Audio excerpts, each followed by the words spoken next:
Memory is not neutral. It is not a recording system. It is a survival system.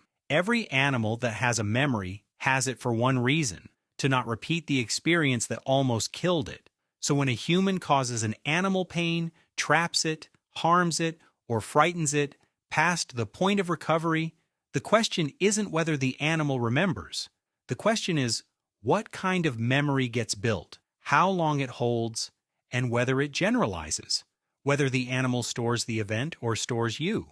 Start with what being trapped does to the body. The phrase 3-second memory has been repeated so many times it feels biological. It isn't. In 2009, researchers at the Technion Institute in Israel trained archerfish to recognize human faces projected onto a screen above their tank. The fish were rewarded for spitting water at the correct face. Then the reward was removed. The faces were randomized with new faces the fish had never seen.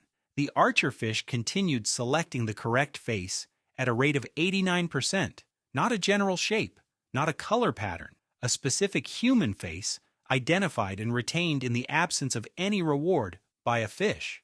The 3-second figure has no scientific basis. It appears to trace back to a British television segment from the 1990s. The actual memory span of most fish, tested under controlled conditions, runs to months. For some species longer. But fish don't carry the kind of memory that answers this question fully. What matters here is emotional memory, not just recall, but recall tied to threat, to pain, to the specific signal that says this thing hurt me. And for that, the research points somewhere else. Rats have been used in pain research for decades, which means there is an unusually large body of data on what they do with the memory of it. In studies examining long-term behavioral changes after painful procedures, researchers at McGill University found something consistent. Rats that had experienced pain from a specific handler showed measurably different physiological stress responses when re-exposed to that handler's scent alone. No pain, no procedure, just the smell of that specific person weeks later. The stress response was not generalized to all human scent. It was not triggered by unfamiliar researchers entering the room. It was specific. The rat had not stored the event. It had stored the person. This distinction is important. Generalized fear of humans after a bad experience is the obvious prediction and the obvious result. Almost every animal shows it, but specific fear, fear that maps onto an individual rather than a category, requires something else. It requires the kind of memory that holds identity. Octopuses are considered the most cognitively complex invertebrates alive. They have neurons distributed throughout their arms as well as their central brain.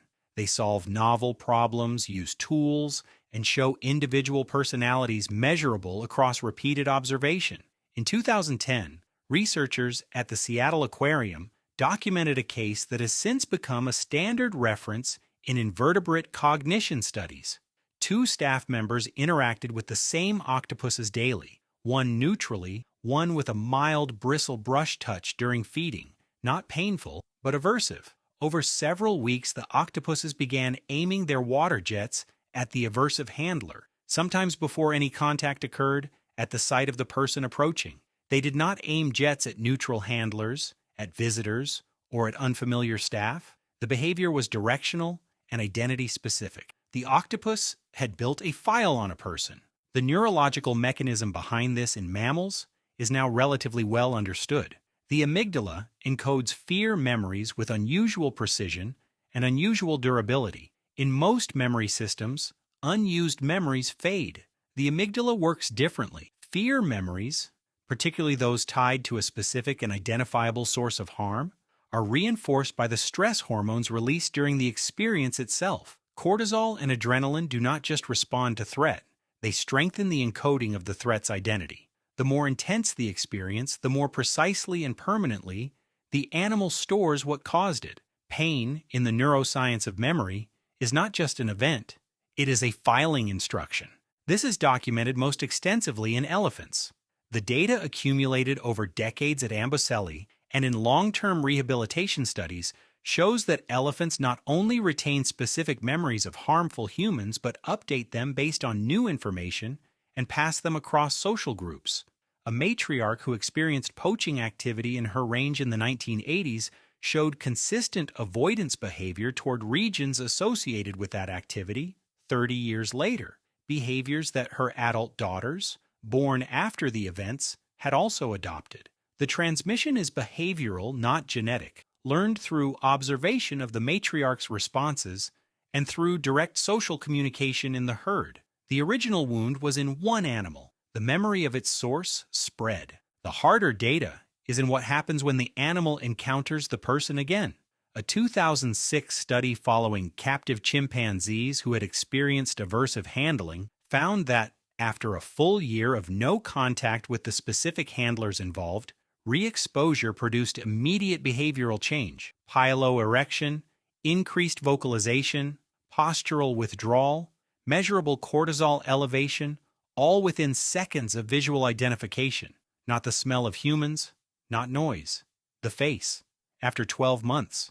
A chimpanzee brain has neurons in its temporal lobe that respond selectively to faces, a system that appears homologous to the human fusiform face area. When those neurons fire, the amygdala receives a direct signal. The recognition and the fear response arrive almost simultaneously. What this means in practical terms is that for animals with the cognitive architecture to hold individual identity, the memory of harm and the identity of the one who caused it do not separate cleanly, they are stored together. The face, the smell, the sound of a voice become retrieval cues for the full physiological experience of the event, not a summary of it, a partial rerun. Crows, as documented by John Marsluff's research at the University of Washington, don't just remember, they teach. The dangerous face, learned through a single negative encounter, moves through the population via alarm calls and social observation until birds with no direct experience of the original event treat that face as a known threat. The crow that swooped at you may have never met you. It may have learned about you from its parent, who learned from its parent, who was trapped and banded by someone wearing your face. What animals remember about the humans who hurt them is not a single incident filed away and occasionally retrieved. It is a recalibration. The model they hold of what you are updates. And in social species, that update does not stay private. The question researchers cannot fully answer is where this ends. Whether the animal that remembers you with fear also holds something else alongside it. Whether the encoding is purely threat, or whether some residue of the event persists in a form that has no name in the scientific literature yet. The data tracks behavior and neurochemistry. It cannot track what it is like to be the rat that smells a familiar hand and goes still, to be the elephant who still knows, 30 years later, exactly which direction not to walk. Memory built around harm is the most durable kind. That is not a philosophical observation. It is a finding replicated across species, across continents, across decades of study. The animals remember. What they remember precisely is you.